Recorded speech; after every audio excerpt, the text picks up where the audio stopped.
Just do it.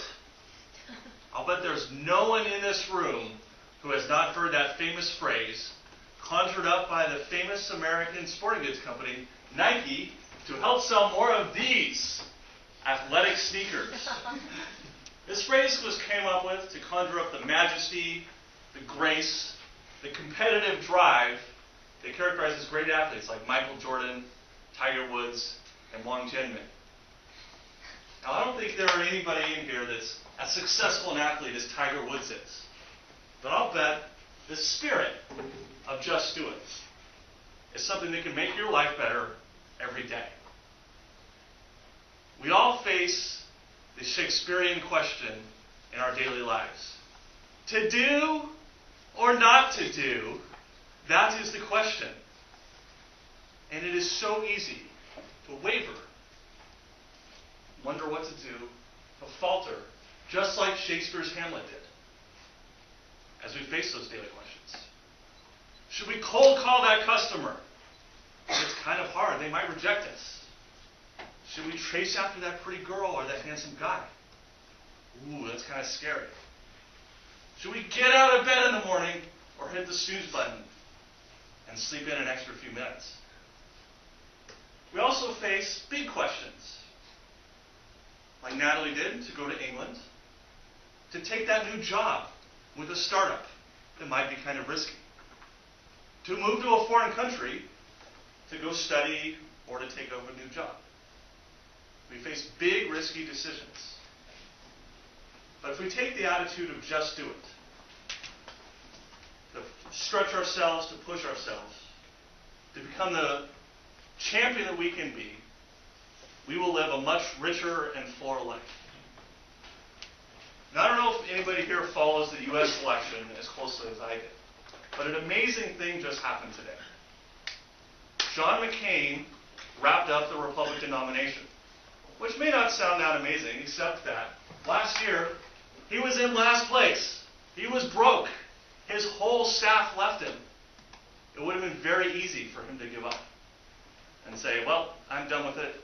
I gave it a good try. But sometimes the good try isn't enough.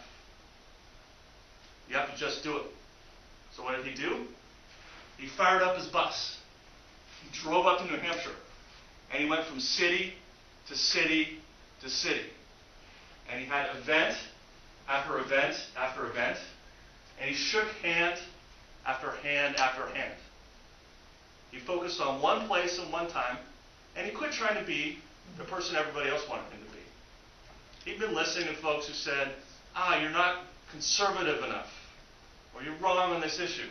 And he tried to meet them. He tried to meet their needs. He said, no, I'm going to be myself. I'm going to be the person that I can be. And he went out and he convinced voters all over the country that he was the man to just do it. And he now wrapped up the nomination. We also face those decisions in our personal lives, as I did 3 years ago when I decided to move to Taiwan. What a daunting task. Didn't speak the language, didn't know very many people, and I decided I wanted to come here and get a job. So I called up a friend and said, hey, do you know anybody who has an extra room? Found an apartment, moved my stuff over here, and started looking. It took months. Phone call after phone call. Hey, nobody's looking for a job? Hey, nobody has a job? Nothing. My visa was about to expire. I was about to fire up the airplane and go back home. And I got the call. Hey, try to trust saw your resume. They kind of like it. Go talk to them. What's the job? I don't know. They just like your resume. Go talk to them.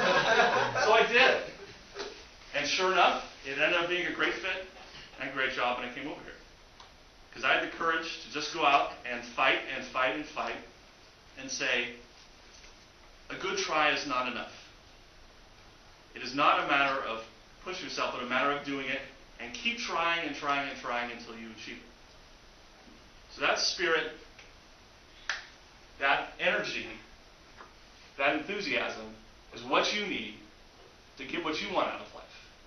To push yourself to be the person you can be, and to stretch your limits and challenge yourself to be everything you can be.